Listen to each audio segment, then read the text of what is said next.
Hey everyone, this is Jack Skeels. Get started in just a minute. Got to see if a few more people drop into the session here.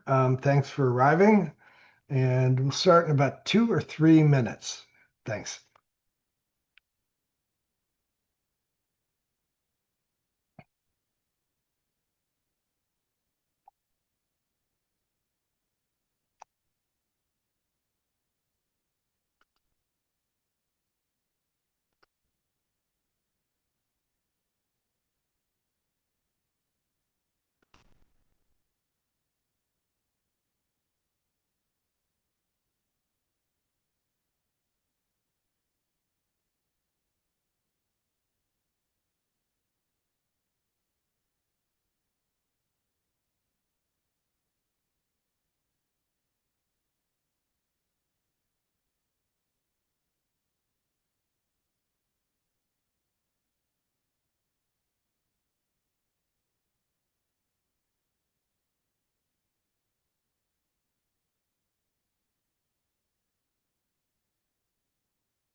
All right. Looks like we've got a nice group of people in here. Hi, my name is Jack Skeels, CEO of Better Company, also formerly known as Agency Agile.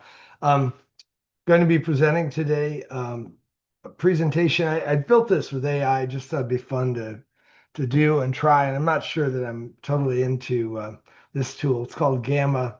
So a lot of work to get it, as you might expect with AI, can generate a lot, but requires a lot of work to get it to be usable and the like.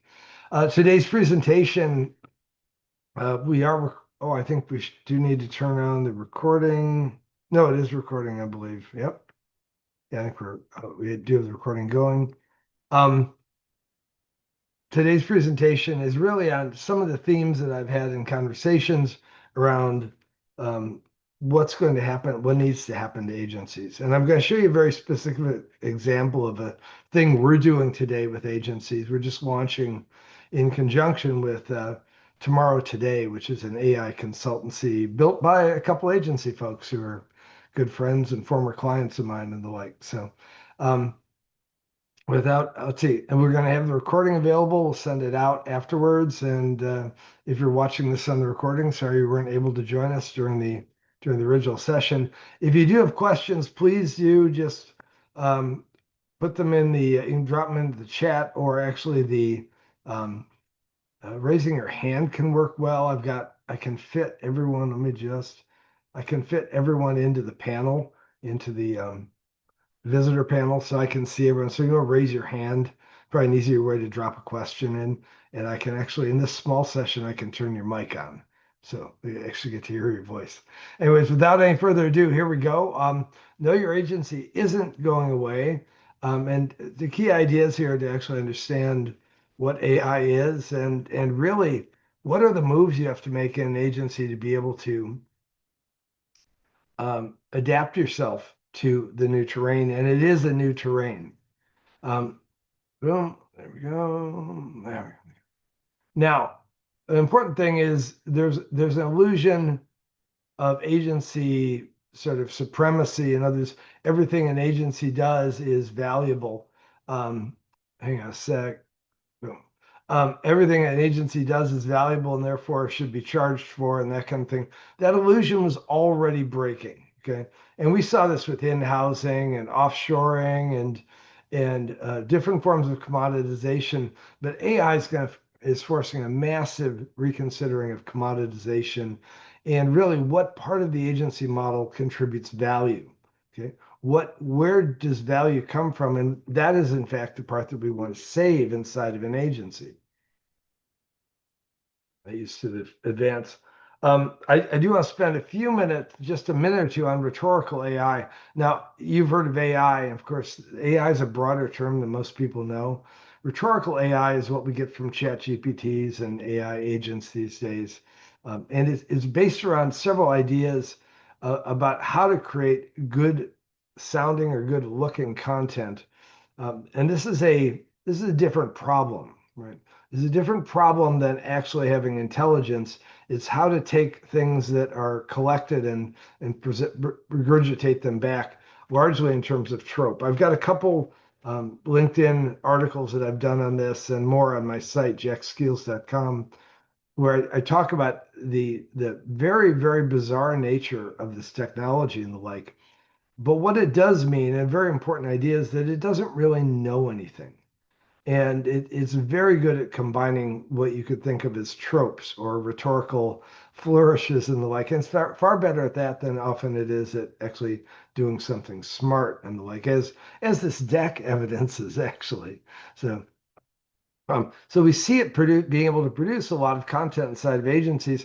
And the question is, if that's what agencies do is produce content, then where's the value in this sort of thing?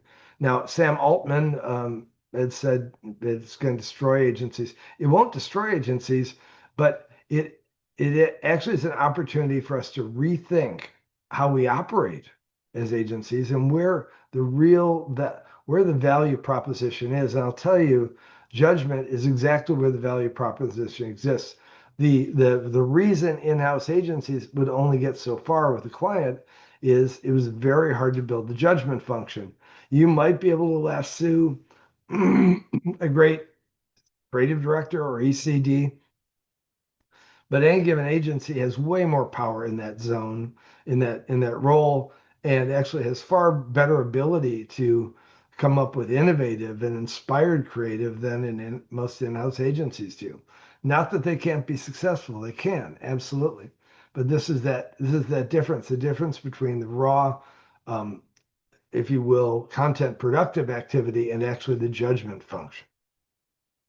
Oops, here we go. Boom.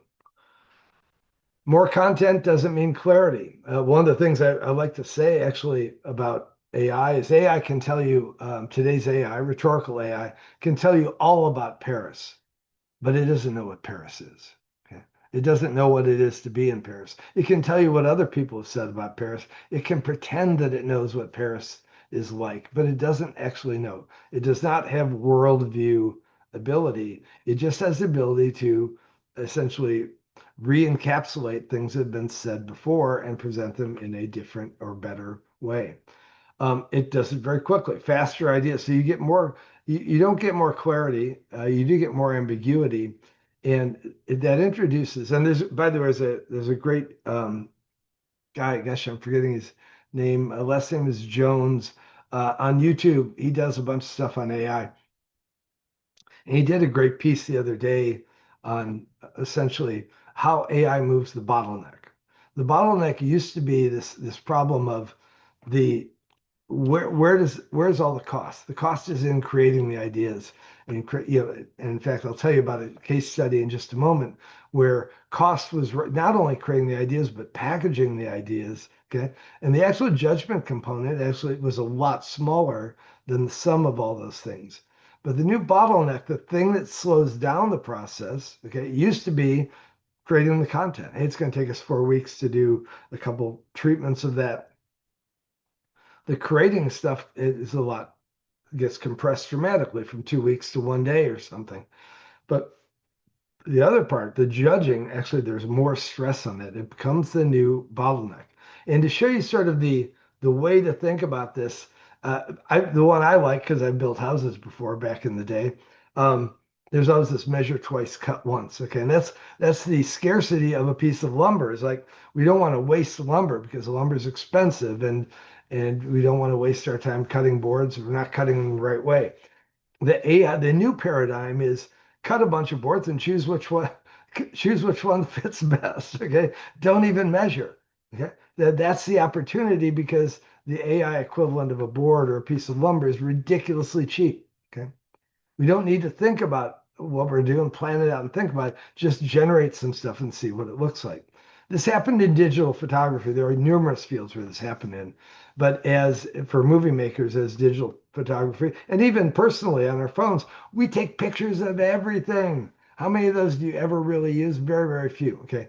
But that's how digital photography changed the way we take pictures. Now it's about, just take a bunch of pictures and I can judge later. I don't need to be judging when I'm taking pictures, right? And so it's the model changes to an exploration first model, and then it goes to judgment. Okay. Now, this is not a tools problem. I've said this over and over in various ways, and it comes out in the research as well.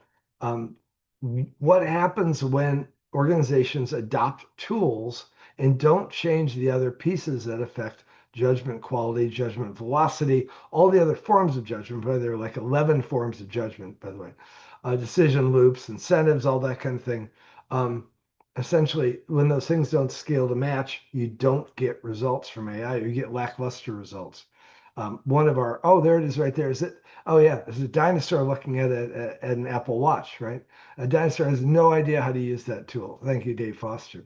Um, we see this in the research, by the way. This is all fairly recent research and findings by a fairly wise group of folks, MIT and Deloitte and McKinsey. Essentially, organizational change is imperative to actually take advantage of AI. The question is, well, what organizational change should I be doing? And the answer is nobody knows, because you're an agency and every agency is different in the way that they structure. Now, if we look at the things that go on, and here are 5 of those 11 items, these things remain scarce. What should we be doing? And why should we be doing it? And how do we wait? So you can see negotiation and framing and creative evaluation, collaboration. I mean, there's all kinds of, there's negotiation. All these things are human functions, human-led functions, human dominant functions. AI can help, but there's still the gating functions in terms of how an organization operates. And one of the interesting things, and we've done some work already, had some really interesting wins with agencies, one of which is the theatrical big reveal, okay, is actually way, way too costly, and way costly in terms of time more than anything else, but people as well, which includes deck theater, okay, elaborate presentations of things. Um, Deck theater used to be, well, actually, I'm going to tell you about a case study in a minute, but one of the things we discovered in the build up to executing the new method was we discovered that the creatives, if they spent 2 weeks working on creative, a team of creatives, that they'd spend more than 2 weeks after that preparing it for a presentation to the client. Okay. So deck theater was costing them 100% plus tax on top of the creative process. So if we speed up the actual creative process and condense it down to from 2 weeks to 2 days or something like that, then deck theater is now 10 times or whatever, but that'd be 5 times longer than the time it takes to produce it. So you can see how that sort of gate changes. The other idea is that us presenting stuff is where value gets created, right? Wow, look, we made something. Well, that's not a big deal anymore. And over polishing it doesn't pay, because we don't even know whether it's worth polishing that thing until we get farther down the road. Okay. Another thing that's going away is this interesting idea of client distance. Agencies have actually, I used to be a group account director. Agencies have actually used distance as a tool inside of dealing with an agency. In others, fine, we'll talk to you in 2 weeks, or we'll be back in 3 weeks with that, right? And keeping that distance between the client and the team actually provides safety for the team. You can go away and think deeply, etc. Okay, but the new model actually says we want less distance between the client. In fact, we might not want much distance at all. Maybe it turns into just a matter of days, and maybe the clients are part of framing up what we're going to do and that kind of thing. And so that way they're more bought into it, rather than, again, this is where we're going to have to move away from the big reveal to have the slow burn of mutual and collaborative creative. Among the things that get rebuilt when you do this are faster ways to faster get aligned faster.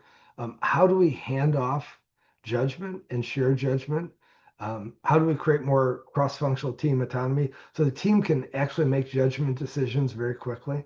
Most of the judgment decisions in the agency have an M shape to them, right?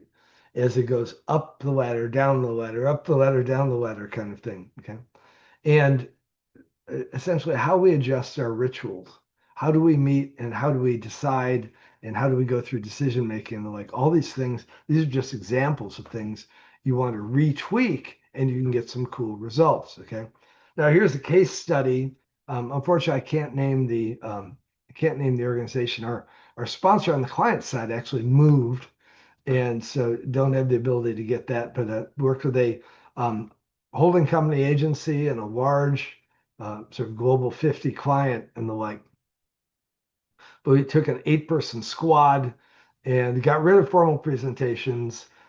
We did a whole bunch of work on designing what needed to change inside the way the client and the team interacted. And this is actually a really cool exercise to go look at where the friction points were, and that's where that 100% of groom 100% times creative for grooming came from. But in the end, this squad of approximately 8 people was able to do what that same sort of squad in a more fragmented and time gated thing used to do. They could do it in 5 months, what used to take more than a year typically. Okay. So massive compression of time. And what it was is we actually enabled the speed that AI provided to be coupled with interorganizational and management speed at the same time. Okay. There was a reduction in labor, but not anywhere near the time compression. Okay. So when people, and I've seen other examples of this, and you can see it in the research as well. Um, the real thing that is going to happen with AI is a couple things. One is it's going to move agencies and clients closer together.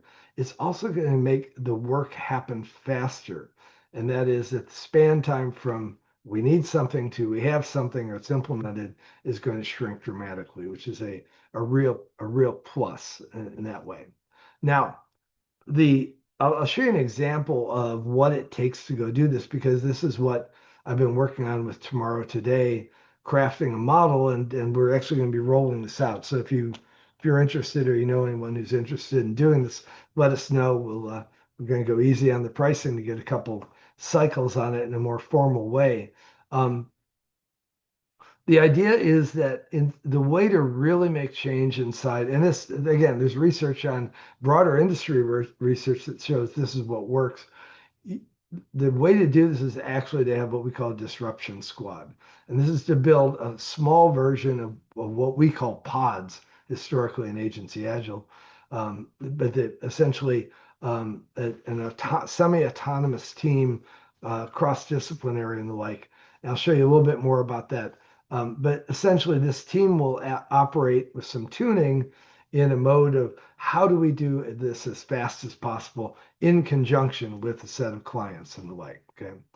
Um, and that's the real idea is that instead of saying, hey, why don't you try out these tools and see what happens, we're going to say, hey, how fast and lean can we be if we're using the AI tools with the goal of how do we go faster and closer and quicker with the client.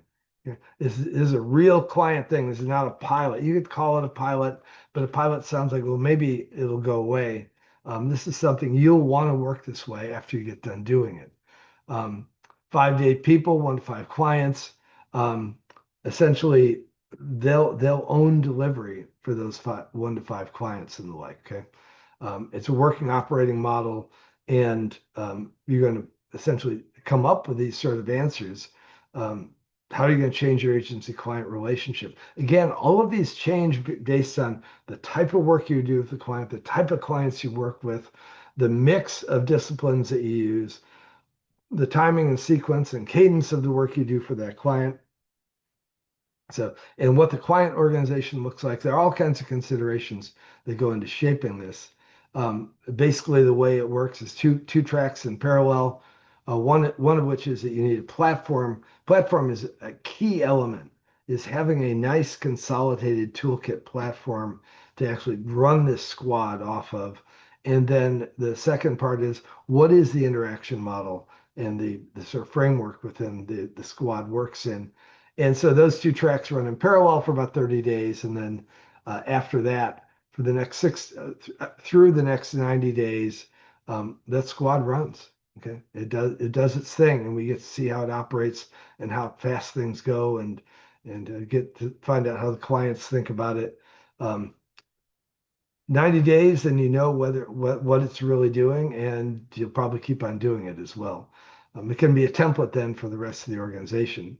Um, Essentially, boom. I don't think we need that slide. Anyways, so go to the key takeaways of the initial part of this presentation. Um, Understanding really what the new shape of agency work is, it leans on this whole idea of where the judgment layer plays in here. Okay. And just to summarize, uh, AI gives you content, okay, but it doesn't decide what matters, okay? And judgment becomes the new bottleneck. How quickly you can get teams aligned, how quickly you can get teams and stakeholders aligned, how quickly you can get the client in understanding what you're trying to accomplish. All these things are very important pieces of it. What happens is as ideation speeds up, all these other things become bigger bottlenecks and chaos points, okay? And the way that you have done that choosing and deciding needs to change. In fact, some of those judgment moments actually go away. Okay. And some of the question of how polished do things need to be, for example, or how formal do we need to be in certain types of communication. Okay. Another takeaway here is that um, output velocity, how fast I'm creating content, is not organizational progress. Okay. What we really want is can we as an organization deliver faster for the client in terms of a full life cycle view? Okay. The funny thing is you do get some compression, and that's where that dinosaurs and Apple Watch thing came from. We've seen in some agencies you will get some compression, but it's not much, 5 or 10%, right? And the real thing you want to get is you want to get that 25 to 50%. That makes you a game-changing organization. Um, an alignment's hard to sustain. In fact, the more information you have, in one ways, the judgment processes you have in place run as well as they do because they don't have to deal with so many decisions. AI will actually give you more decisions to make, right? So you're going to need to retool and recraft those judgment processes, okay? And essentially, there's some moves, if you will, in this sort of the key moves slide. One idea is smaller teams do this better, and there's a wide body of if you do sort of, I've done some meta-analysis research on research, and smaller autonomous teams work better. Almost every situation that has been studied, except for a few things like some call centers and stuff like that. Shrinking teams, smaller autonomous pods work better. I will say also there's a aspect there which having the team composition is a really interesting situation and how they work together. I published a thing on LinkedIn the other day on pair program, well, the old technique called pair programming, which is how do we grow our capabilities and what does collaboration look like these days? Collaboration used to look like, well, we meet occasionally to talk about it, but collaboration is a far more intimate proposition with AI. Um, you need to strip out rituals and figure out how to make decisions happen faster and more fluidly and more broadly as well. And how do we defend judgment time? Because one of the things is how do we make sure judgment happened? It used to fit in the cracks because all the time was spent creating things. What we need to do is figure out now the new bottleneck we want to focus on how do we make great judgment time? Like, anyways, AI is not going to make your agency obsolete, but you're going to have to focus on where the real value happens. Okay. Protect the judgment, design for decision speed, and let go of everything else. Let it happen. That's what that AI disruption squad idea does. It gives you a chance to demonstrate how to break out of that, right? How to essentially see what's possible and then work back from that to how do I get the rest of my agency to operate like that. I was hoping I'd get in under 30 minutes. Hopefully interesting and useful. If you have questions, raise your hand or you can put them in the Q&A panel, wherever that is. I think it's right there, Q&A panel. We have a couple more webinars coming up also. A couple more webinars coming up. And let's see, no questions coming in yet. Next week, Monday, I'm going to do more of a deep dive into AI and rhetorical AI and how it works and sort of bolster some of the things I talked about today. Why judgment isn't part of that, and the like. And then later in the week, we'll talk about tools from a perspective of how the tool landscape looks and what the agency of the future, if you will, looks like. Any other questions?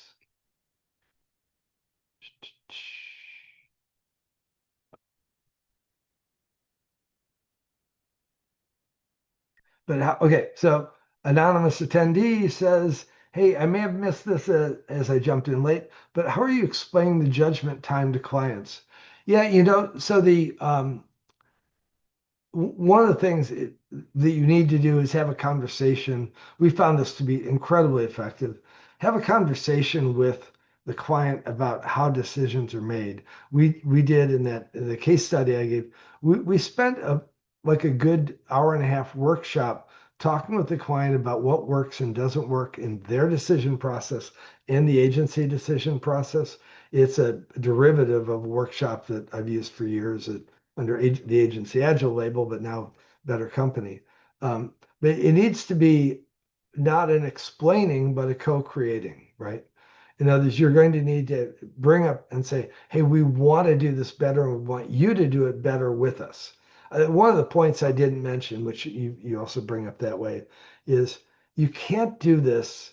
This is not, implementing AI inside of an agency won't get you very far. Yeah, won't get you very far unless you're actually doing something around the value chain relationship between you and the client. Right?